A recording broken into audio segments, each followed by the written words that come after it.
Hello everyone, glad to be back. Today is 9th of December, Saturday, so I hope you have a wonderful day and I wish you a great weekend. I'm Levan Gudadze and this is my second update for the day, in which I will share latest report of Russian Defense Ministry about progress of special military operation during the previous 24 hours. Hopefully you will find this video interesting and useful, and if so, please click that like button, leave some commentary and share video with your friends. It will definitely help to reach wider audience and simultaneously deal with immensely unfair and aggressive YouTube algorithm towards independent creators, especially from Russia. That being said, let's talk about news itself. And well, according to Russian Defense Ministry, during the previous 24 hours, in Kupiansk direction, units of West Group of Forces of Russian Army, with support of helicopter aviation and artillery, inflicted damage on manpower and hardware of 43rd Mechanized Brigade and 113th Territorial Defense Brigade of Ukrainian Armed Forces near Kurilovka and Petropavlovka settlements, Kharkov region. Let me show you this area. So Kupiansk is here. This city and the entire area is called Kupiansk direction. Main hotspot usually is Sinkovka in this area, but in report of Russian Defense Ministry we have two settlements in direction of which Russian forces inflicted heavy casualties on Ukrainian manpower, which is Petropavlovka, this settlement here, south of Sinkovka, and also Kurilovka, south of Petropavlovka. And both settlements are opposite of Kupiansk city itself. It's just several kilometers from the city, which is once again confirms that Russian forces, forward units of Russian forces, are just in several kilometers away from Kupiansk itself. Well, let's continue. And according to Russian Defense Ministry, as a result of clashes between the sides during the previous 24 hours, Ukrainian armed forces lost up to 105 military personnel, 3 motor vehicles, as well as 1 Gvozdika self-prepared artillery system.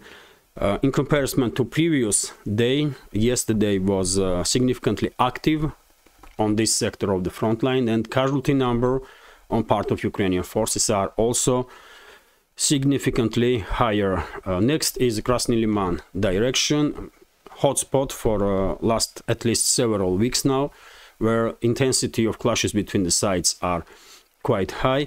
According to Russian Defense Ministry, units of Center Group of Forces of Russian Army repelled one local-scale counteroffensive launched by assault detachments of 1st Ukrainian National Guard Brigade near Serebryanka Forestry.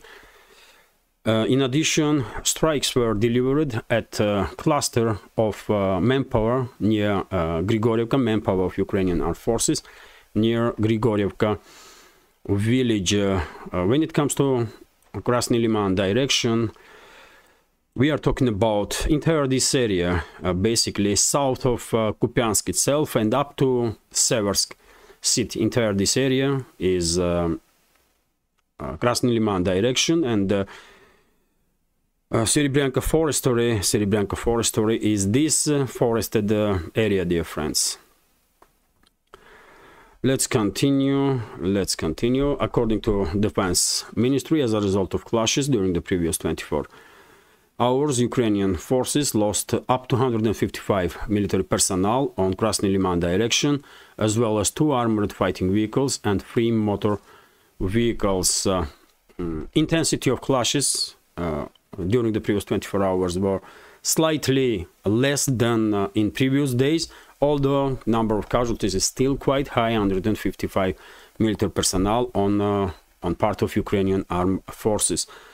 In Donetsk direction, units of a U group of forces of Russian army, supported by aviation and artillery, repelled 5 local-scale counteroffensives of Ukrainian armed forces in close vicinity from Belogorovka settlement, also Krasnaya and Shumi, and inflicted fire damage on manpower of 22nd, 93rd Mechanized Brigades and 79th Air Assault Brigade of Ukrainian Armed Forces, near Marinka settlement, Kurdyumovka, Andreevka, and Klishchevka, Donetsk People's Republic. When it comes to Donetsk sector of the front line, of course, main hotspots, areas that mainly are taking place local scale clashes between the sides are Avdiivka, Marinka, Krasnogorovka, and of course Bakhmut and surrounding areas, flanks of Bakhmut. In particular, in this case, Andreevka and Klishchevka was named by Russian Defense Ministry in their reports because Russian forces are conducting local scale offensive operations for quite a while now, all along the front line in Donetsk sector, and achieving quite a success when it comes to this local scale skirmishes, although we of course are not talking about some decisive actions and breakthroughs yet. It's just a constant increase of pressure on Ukrainian forces and improvement of current positions. So when it comes to Bakhmut direction, Russian forces regain control over the almost entire territory that was controlled by Wagner PMC. If you remember, when Bakhmut city itself did become under full Russian control, initiative is definitely in Russian hands. And when it comes to Avdiivka, direction, Ukrainian forces, situation for Ukrainian forces are deteriorating as time goes by on daily basis, and we are almost constantly seeing videos now on internet when different Ukrainian units from different brigades are complaining and demanding from Kyiv regime withdrawal, additional ammunition, additional manpower, increase in supply and support. So situation definitely becoming desperate for garrison of Avdiivka. Ukrainian units beginning to blame each other, and I would not be surprised if at some point they will even began shooting at each other's positions. That's also a possibility. That kind of stuff did happen quite a few times in the front line before. Overall, Russian side is in full control of situation on Donetsk direction. And Ukrainian forces, despite constant attempts to regain initiative on any of the directions, are failing. And as Russian Defense Ministry reported during the previous 24 hours, Ukrainian forces try at least 5 times to regain initiative on Donetsk sector of the front line and failed. Well, as a result of these local scale skirmishes, local scale clashes, artillery duels, and missile strikes, Ukrainian forces lost up to 200 military personnel in Donetsk sector of the front line during the previous 24 hours.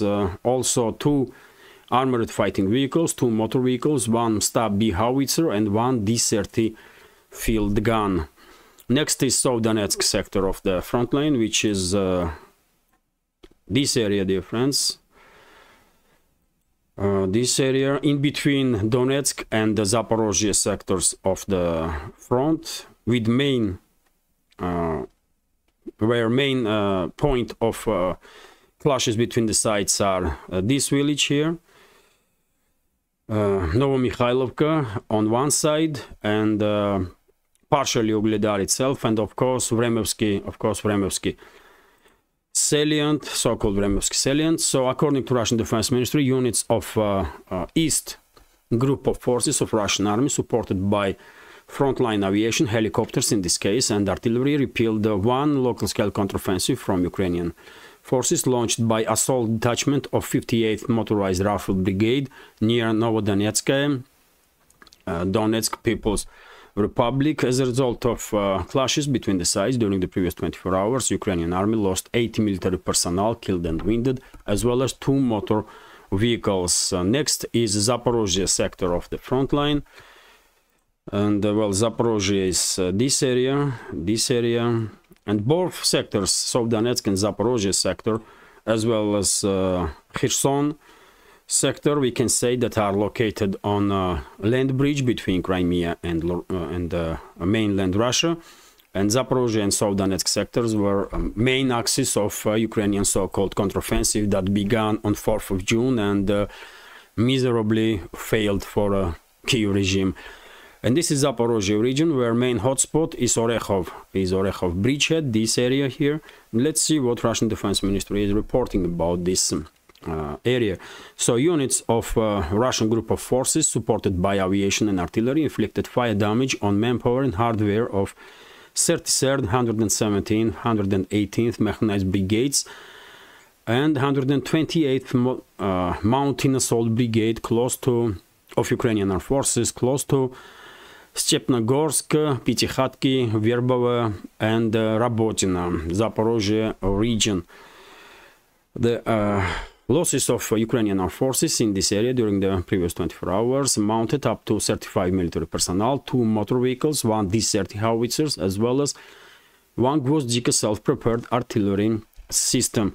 So losses on part of Ukrainian forces are lowest in Zaporozhye sector of the front line for quite a while now, and this sector is we can call calm in comparison to other sectors for sure. And main hotspot, as I said, is Orekhov bridgehead, Verbovo area between Verbovo, this settlement here, Novoprokopovka and Rabotina. Verbovo and Novoprokopovka controlled by Russian forces. Rabotina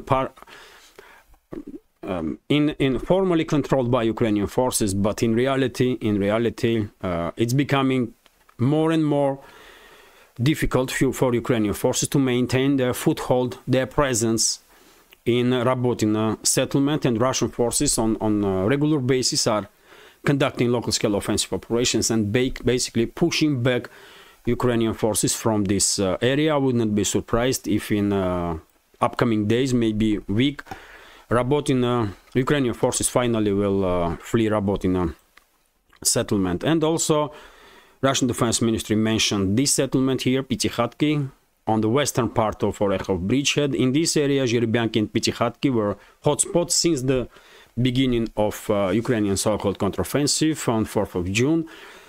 And despite many attempts of Ukrainian forces to achieve any breakthrough in this sector, they were stopped by Russian defense forces, and only achievement they had, if you can call it achievement, they managed to partially establish control over this one village, Pitikhatki, and that's it, really. They could not move any further than that.